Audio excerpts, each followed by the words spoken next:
Welcome to another episode of Words of the Wise. Today I have Chief Urrutia. He has 30 years experience in law enforcement. Wellness is a huge priority to him and his organization. So really looking forward to having him as a part of today's show. So welcome, Chief Urrutia. Thank you so much for being here.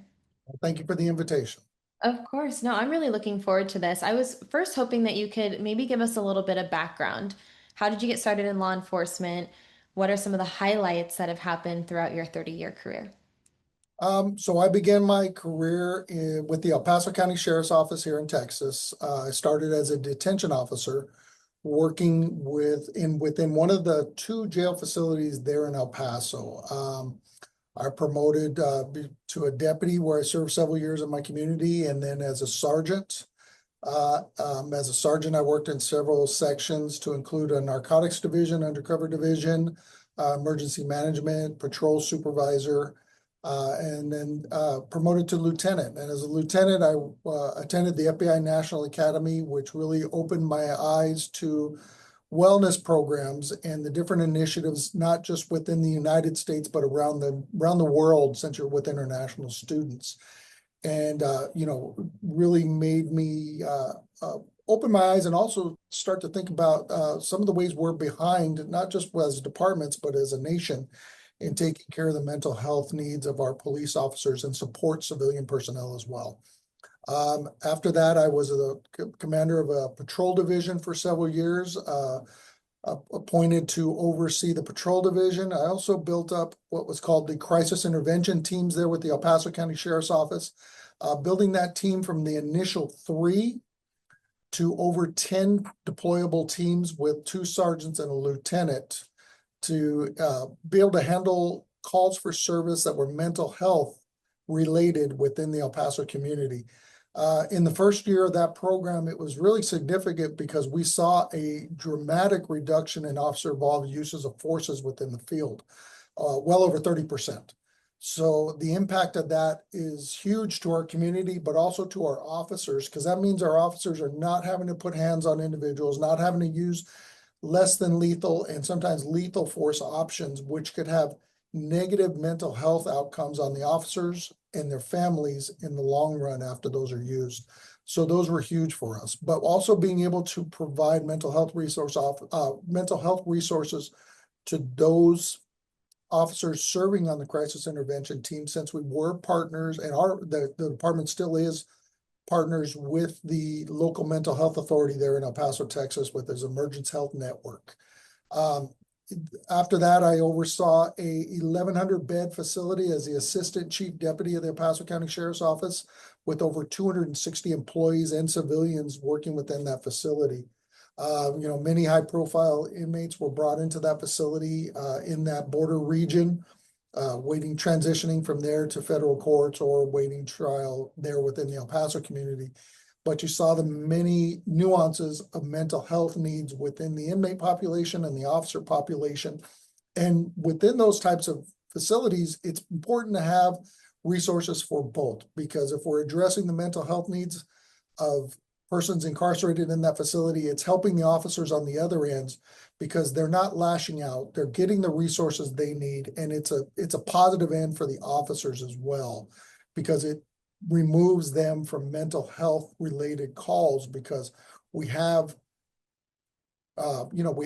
mental health partners in that facility to help them. And that's so important, because lowering officer involved use of force incidents really helps them in the long run. Last year, I was appointed as the chief of police here with the Round Rock Independent School District, serving over 47,000 students and 7,000 employees. So it's a large community here with a lot of needs and a lot of resources, but allocating them and seeing what the needs are for my officers and the community is very important.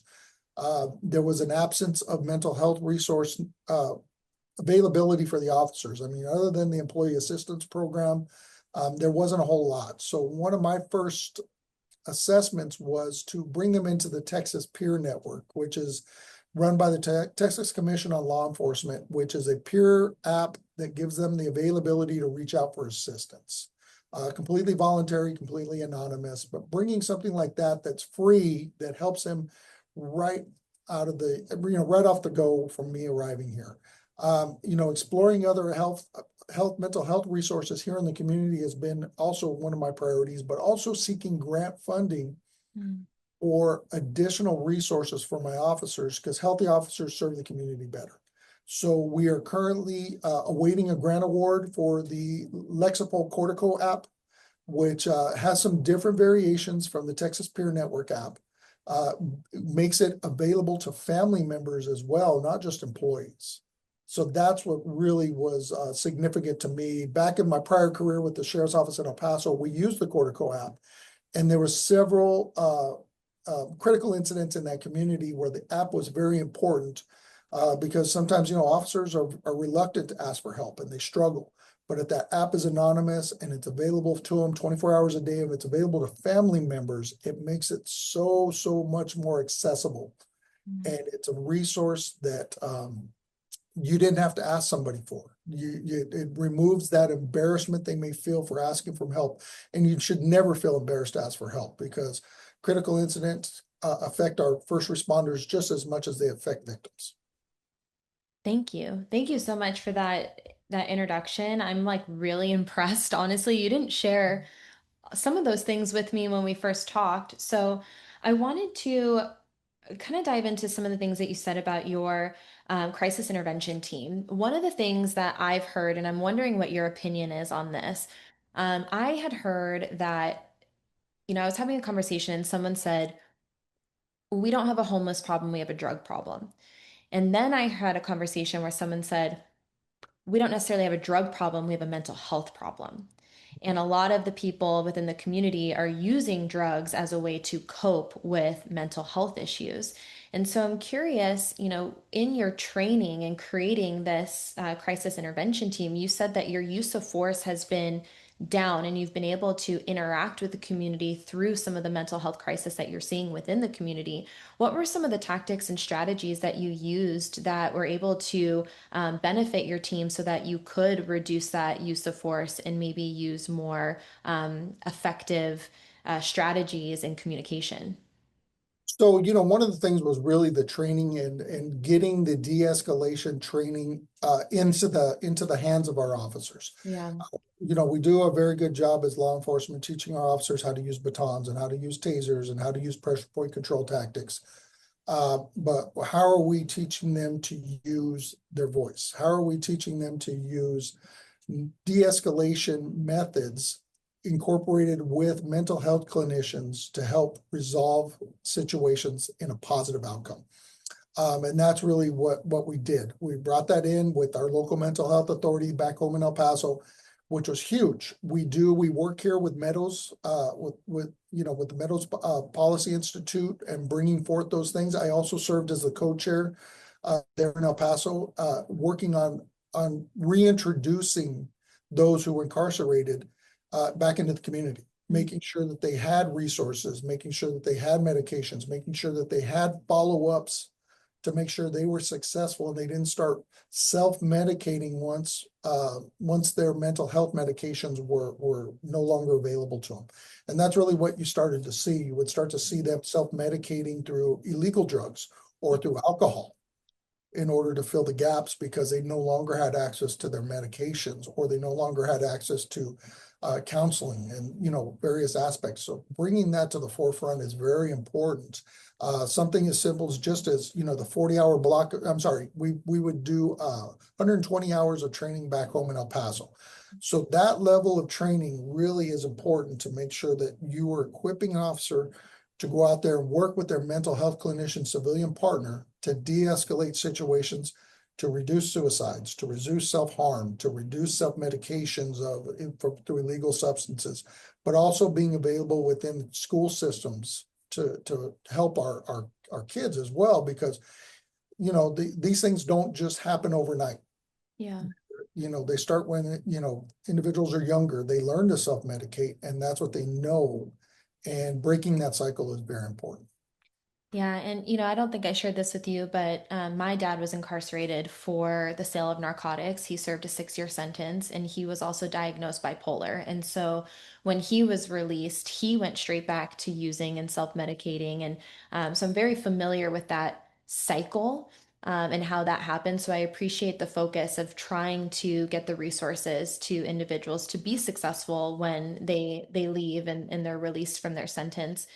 How do you teach empathy, especially with the younger guys and girls maybe entering this career that don't have as much life experience? Because I have found that in my life, I've learned empathy through knowing what not to do and then what to do. And you kind of have that life experience that teaches you those things. How do you teach the younger officers to have that empathy for the community that they're serving?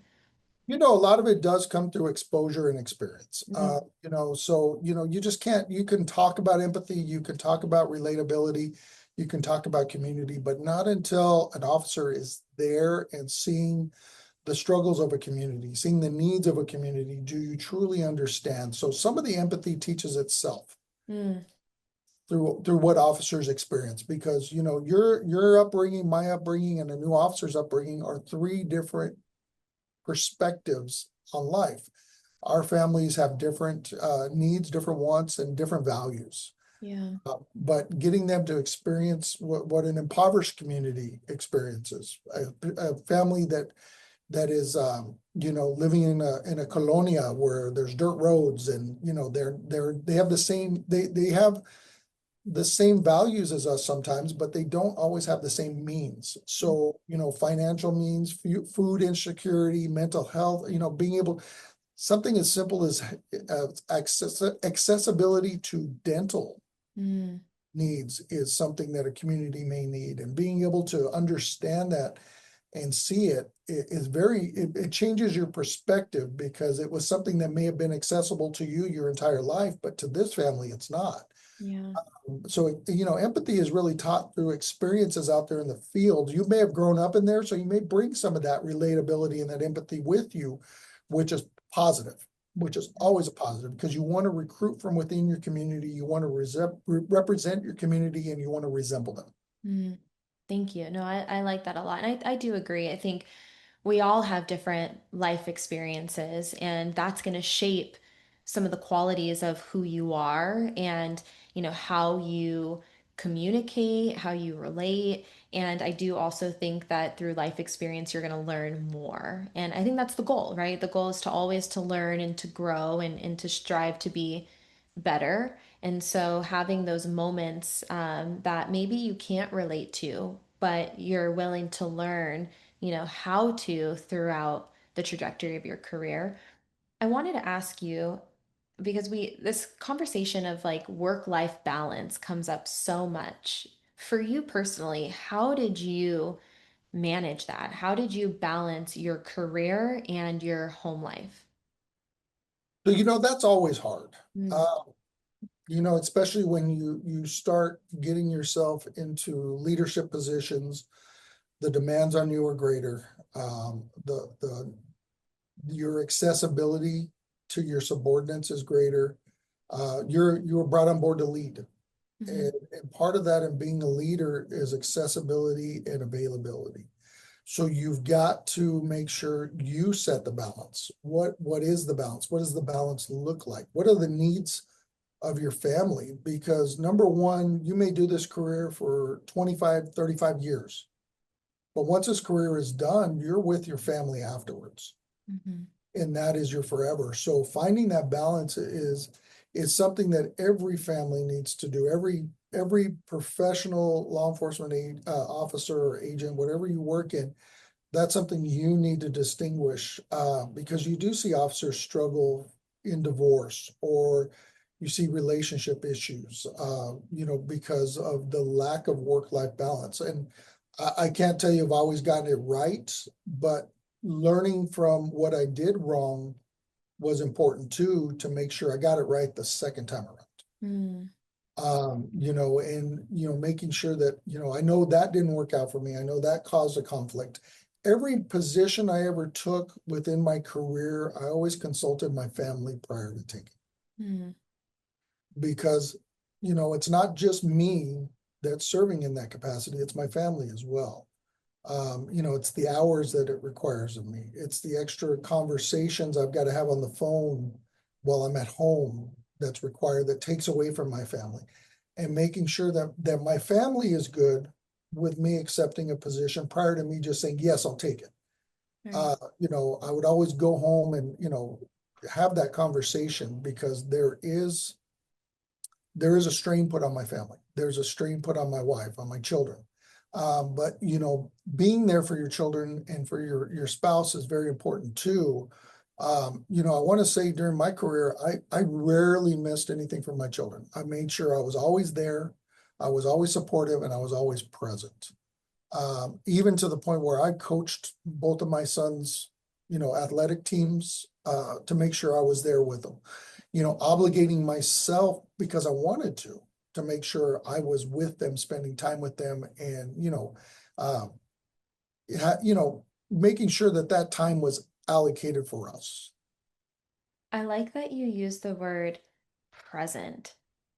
I think that that's an important thing because you can be somewhere, you could be there physically, but are you there fully? Are you present with your family? And so I really liked that you added that piece to it because I think that's what we all look for in our relationships, right? Like we want someone who's going to be there, and it could be in any capacity, but when we are there, we want them to be present and engaged. And so I'm glad that you said that because I think that was a really good addition and something that we forget.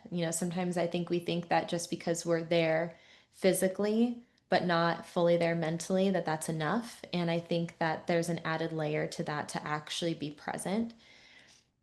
I also really liked that you said that your family is going through this career with you because I think that we forget about that sometimes too, that there's also strain on them and stress on them. And, they're also adapting to the various roles and shifts and things that you're going through too. So I really liked that you said that you always took them into consideration because they're going through this career with you. And I think too, I read something several years ago about your hypervigilance. Mm-hmm. They're always talking about hypervigilant. We've taught our officers to do a very good job on being the guardian, I mean, being the warrior. Mm-hmm. But I think now what we need to have that discussion is what's the warrior and guardian balance? What's that warrior guardian balance? What your hypervigilance? When do you turn off the hypervigilance when you walk in the door? You Yeah. know, how do you make yourself present and relatable to your children when you're off duty? When you've just seen things that you would not want your own children to see, but you've got to have that ability to turn down the hypervigilance, always be ready, always be prepared, but always be present and not be absent in where you are in the now with your family. Yeah. No, I think that's an important reminder. And it's tough. I think about your roles and all the different hats and all the different expectations. And I can only imagine how challenging it is to, shut it off and to be dad and husband, but then also be chief and then be that, and so there's so many different hats that you have to wear. And I do believe that it is a balance, but I think that I always, and this is my personal opinion, when it comes to balance, it's never going to be even, right? There's always going to be things that are going to maybe take priority over others, and it's this balancing act is how I like to think of it, because sometimes you're going to be going through maybe a critical incident and the job is going to require more of your attention during that time, and your family is going to have to kind of, I wouldn't say take the back seat, but they're going to have to know that like maybe you are working overtime, maybe you are really stressed and there's a lot of things that you're doing at work, and then vice versa. There might be times where your family really needs that full attention because you have something going on in your home life. And so it's this forever like moving balancing act that happens. But I think the key word that you said is it a priority? Is there a prioritization of these things? And if there's a priority, then you can find that healthy balancing act throughout your life. And that's correct because it's never going to be 50-50. Right. I can't I can't have this conversation and tell you it's always been 50-50. Mm-hmm. Some days it's 75-25, and Mm-hmm. other days it's different balanced. It just depends if there's your family's always got to take your number one priority. Mm. Because like I said earlier, once you walk away from this career, you know, your family's with you. Yeah. That's your team. That's your, who you obligated to number one. And so making sure you're present and you give them the time and attention that they need. You're not always going to get it right, but that's okay. That's okay, because if you didn't get it right, that's all right, because you can make it up and you can do it better. Yeah. There's no manual for being a husband. There's no manual for being a parent. I think everybody wishes there was, and you do it better the second time, or you make it better. You know where you've made mistakes. And that's always very important. And, recovering from, things that you could have done better are important. Not recovering continues the cycle, and it doesn't help, and it makes the relationship erode, and it makes it worse. Yeah. I was thinking the same thing when you're like, everyone wishes there was a manual. I'm like, yeah, where is that? Like, sign me up for the manual on how to be like the best, you know? But I think that, to your point, it's self-reflection. And I think that sometimes we don't do that. Not everybody, but sometimes it's so much easier to point your finger at everything else than to like take that step back and be like, wow, like where could I have maybe done better? And I had a moment in my life, where I was so wrapped up in pointing my finger at everybody else. And I finally took a moment to step back and ask myself, what was my role in this and where could I have done better? And I think that if we can take those moments for ourselves in any aspect of our life and say, okay, how can I show up as a better partner? How can I show up as a better parent? How can I show up as a better team member? How can I be a better employee or a better leader, or whatever role it is that you're focusing on. But I think that that self-reflection piece of it is so important, because we're never going to be able to learn and grow if we don't first self-reflect. And so I think that that's a really important piece, and I'm glad that you said that, because I think that so often we forget. I think too, you're always trying to help other people, that sometimes you forget to help yourself. So again, it's that self-reflection. You Um, know, and accountability from mhm. the leader is huge, but also you taking accountability and saying, "Hey, I made a mistake here, and this is how we're going to make it better," is huge in your leadership, because Yeah. that way your officers also know, hey, you know what? He's the leader of this organization. He's put in place to make tough decisions. But he's also relatable, because I know I've made mistakes, but it sets that accountability standard to where they know if they make a mistake, that self-admission is so huge, but correcting it is the right path. And your accountability and admission to your accountability is huge. Well, mistakes are always going to happen. Mm. We are all human. Yeah, And, I talk about this a lot because I think that, when you have like type A personality, or when you're striving to be the best and be elite at what you do, you're striving for perfection. And I think that that's okay. Like, I think that you should strive to be the best version of yourself that you possibly can. But to think that there's going to be perfection, I think is we're always going to be chasing that rabbit, right? It's never something that's ever gonna materialize, right? Because perfection doesn't exist. You can maybe come close to, but I think to recognize that there's always going to be fumbles along the way. There's always going to be mistakes. And to be quite honest, I think that if I ever reached a moment where I said I was perfect, I'm doing a disservice to myself and the people around me, because there's always opportunities to learn. And if I'm sitting here saying I am perfect, that means that I am not willing to learn or grow. And so I think that it's important to have mistakes. It's important to have quote unquote failures, because that's the way that we get better. correct. And I would always tell new supervisors, I've learned just as much from bad supervisors, sometimes even more Mm-hmm. from great supervisors, because you learn not to emulate what a bad supervisor did. Yep. Actions he or she took, the way he or she treated employees, the way she dealt with the public. Those are things that you learn from on what you don't want to do. Yeah.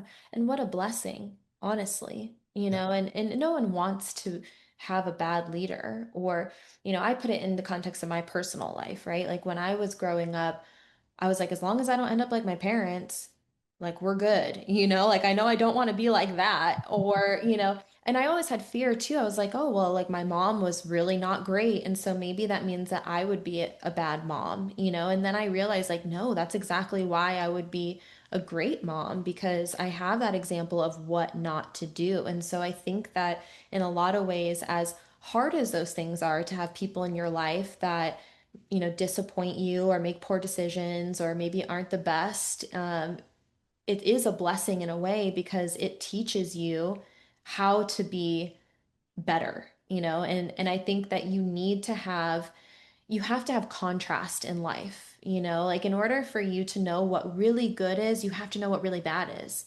There's no context if you don't have the opposite, and vice versa.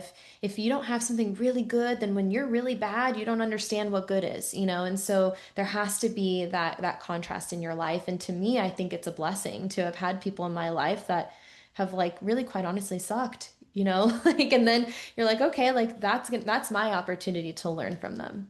Yeah, no, that's a very good point. So we are coming up on the anniversary of a tragic event that occurred on August 3rd. I was hoping that maybe you could walk us through what happened and from a wellness perspective, like how did you get through that? What was the aftermath and like the healing from that? In my prior career there in El Paso, there was a tragic event where 23 people were killed at a Walmart uh, from a racially motivated attack on Hispanics. And, I led the first tactical response team on scene. And it just happened that we were resolving another call out on that Saturday morning. Um, on another part in the city. And so when that call came out, you always hear about, tactical teams won't be available. They'll have to suit up, get called out. This was the rarity where we were already out Mm, deployed and responded. You know, we're getting there. We're responding. Lots of misinformation. Uh, you know, uh, you know, callers are scared. They're panicking. So they're calling in various shooters, various active scenes from not just the Walmart, but from the mall, from the Costco, which is in the vicinity. So it's a large complex. There's a Sam's next door to it, two-story mall right behind the Walmart. Saturday morning, so there, a lot of people there, a lot of citizens, a lot of cross border traffic, a lot of citizens from Mexico come mm, over, cross the bridge and go to that Walmart and that Sam's. So a lot of activity. Um, but it was difficult because you're trying to figure out how you're going to resolve, you call it a problem. How do you resolve your problem in these type of tactical situations? What's the problem? Problem is deployed to you as a shooter at Cella Vista Mall. We saw the shooter go to Cella Vista Mall.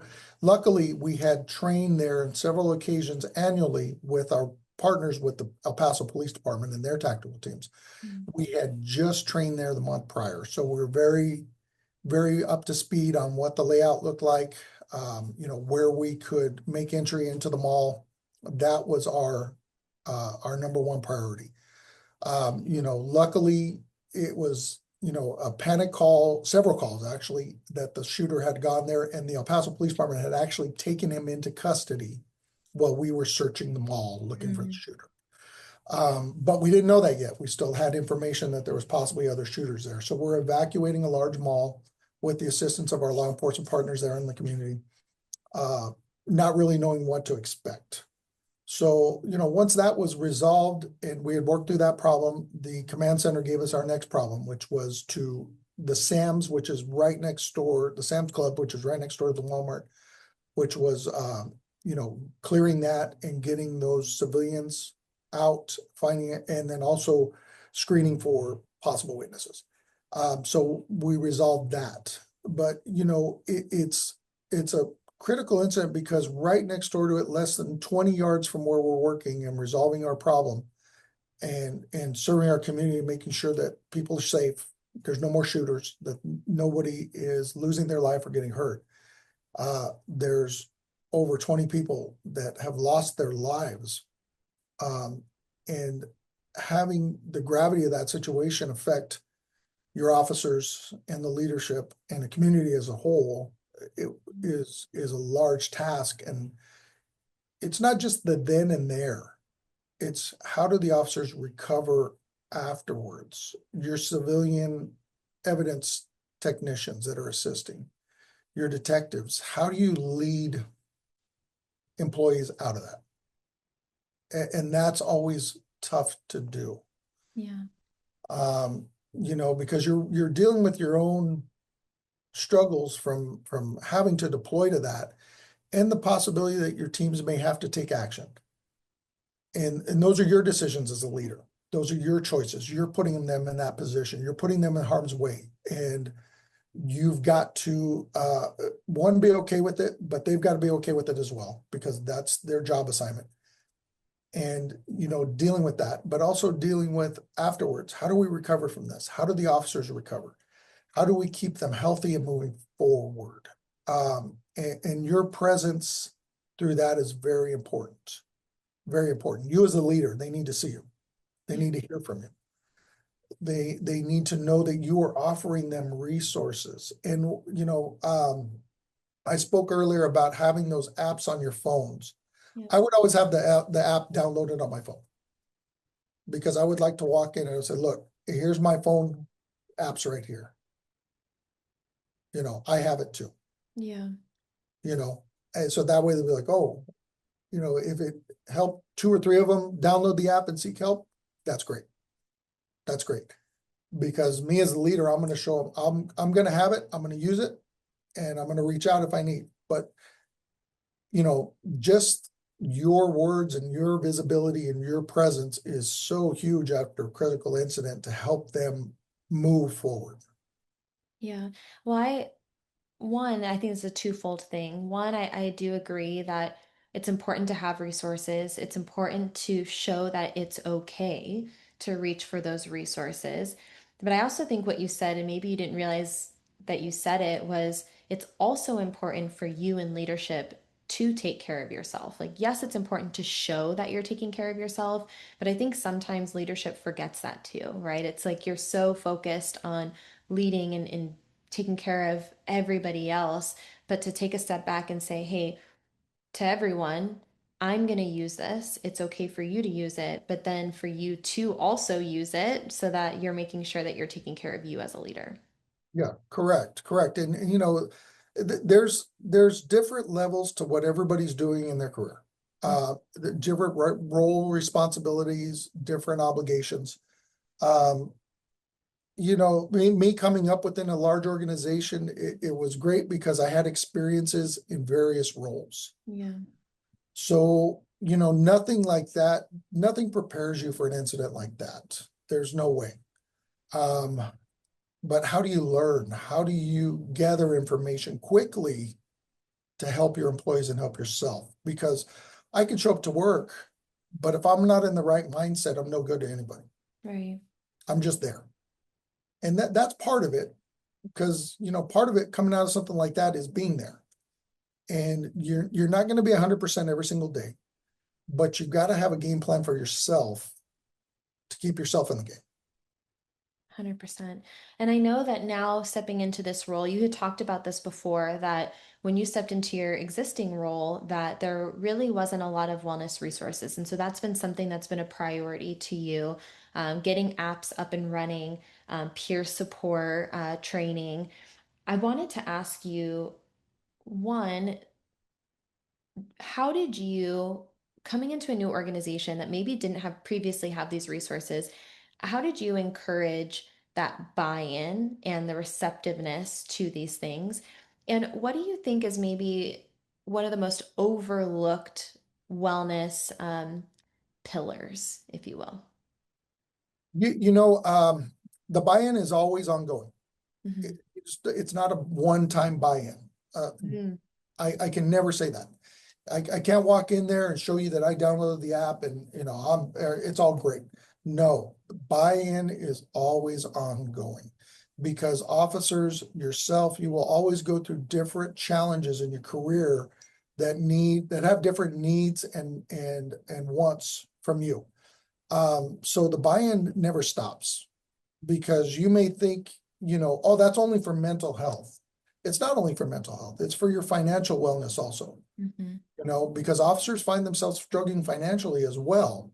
And having something that they can reach out and start that conversation to get themselves into a financial well-being or to get themselves, because that brings stressors on families as well and brings stressors to the workplace. So, it's never just a buy-in and you're done because there's going to be different needs as you evolve throughout the career and your officers are evolving and your first line leadership is evolving. That's going to change. So you're always going to be making sure that there's buy-in. But taking care of yourself is important. There's I I I joke around because I have two chairs and a little table on my front patio. Two tables and a chair, a table and chair, two chairs. And, sometimes my wife will see me, you know, grab a cup of coffee, grab a tea, grab a drink, whatever. And we sit out there and we talk. We talk. And it really helps you, but it also helps your subordinate not your subordinate, I'm sorry, your significant other That's okay. really understand what's going on with you at that given time. Yeah. Because you can walk home and then you just keep it all inside you. It's like shaking a Coke, but you slightly start to open that top, it's gonna pop. Hmm. It's gonna pop. And you can't wait for it to pop. You can't wait for it to explode on you. Yeah. Those words have to come out.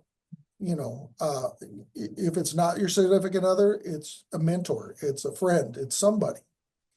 And sometimes it's more beneficial to have somebody outside of law enforcement that, just as somebody you'd vent to that has a different perspective.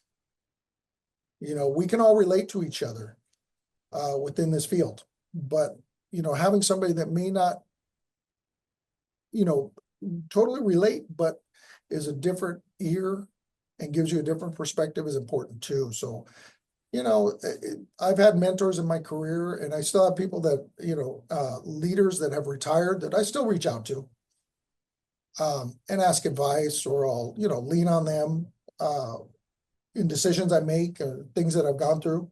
And that's extremely beneficial to me because I know they're relatable. But then I have my wife at home who has no experience in law enforcement, Hmm. who lends her ear, asks a lot of questions because she doesn't understand. And it helps you in answering those questions too, because it lowers you don't feel as frustrated because you're answering the questions because hey, she doesn't understand, but I've got to answer these questions so I can give her a better understanding. And it helps you in your mental health and gets those words out because once you say the words, it's like when you're a kid and you got in trouble and you held it in and you felt guilty and you felt like, man, I got to say something. It's the same feeling. You've got to say something. And once the words come out, you feel so much better. You feel relieved because you got it out there.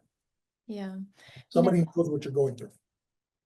well, and I think too, like to your point, and I think anyone who's listening can relate to this, where I feel like you sometimes tend to surround yourself with people who are agreeable and are gonna like agree with your side and who are gonna think in the same way.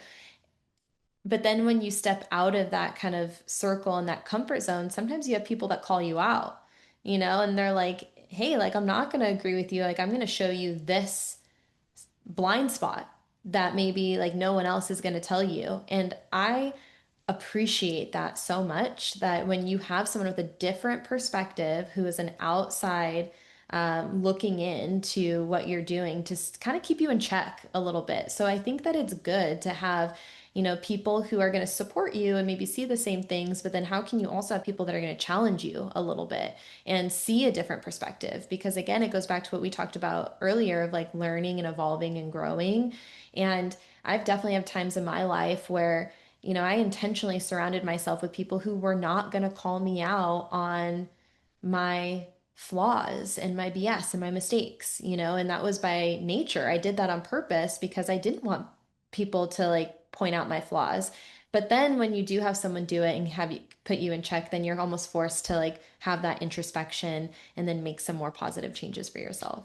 No, and that's totally right. And this also goes into setting up your leadership team because we cannot all move in the same direction for too long. Mm, Your leadership team has to have somebody that says, "Hey, whoa, we may not be going in the right course on this one," mhm, but but knows that they can speak out and say that you're going to be open to it and receptive and accept the feedback to make sure we're moving an agency and an employees in the right direction to protect employees, to protect the community, and be responsible. yeah. So it's a lot of aspects in there because I mean, if we move in the same direction and there's no disagreements for too long, then everybody's just agreeing Yep. and they know something's not right. And they're just saying, well, I know I can't say something, so I've just got to go with the flow.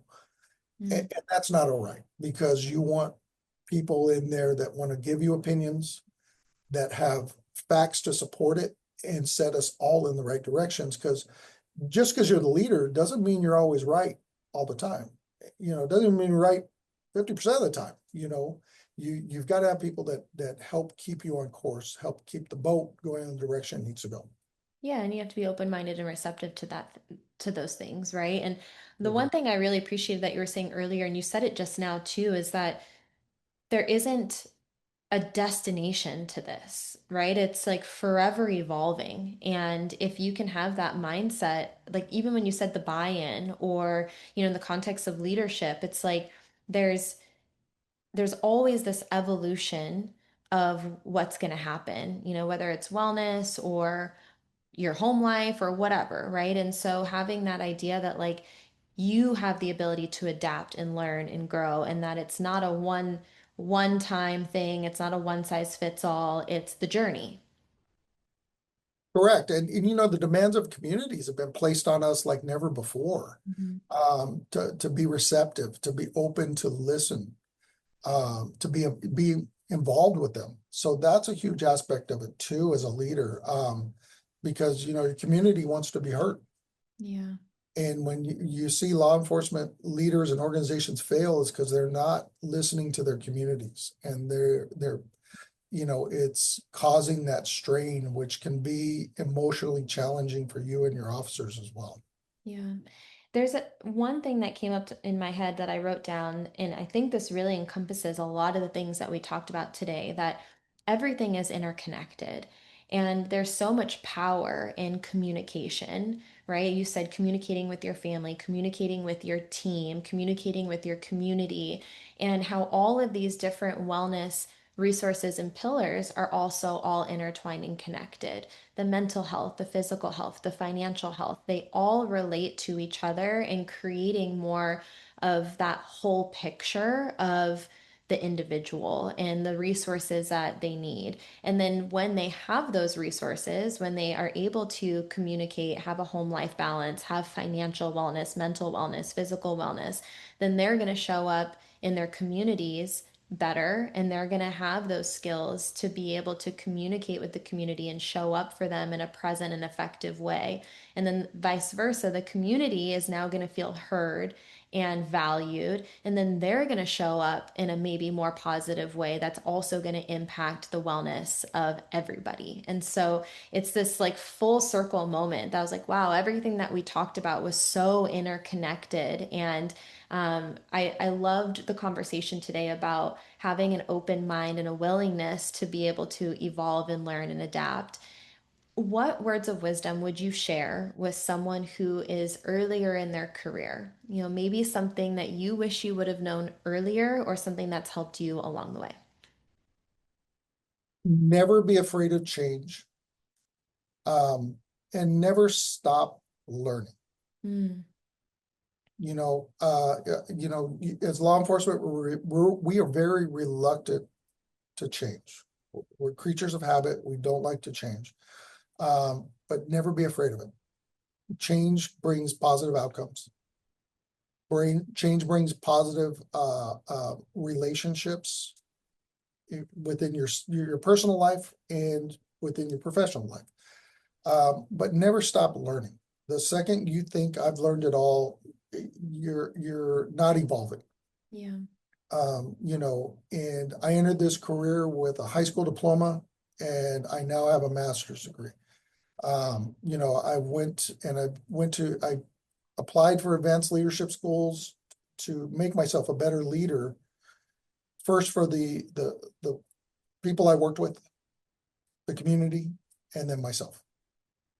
So never stop learning, never be afraid to change, and never be reluctant to accept input from your community and your team. Thank you.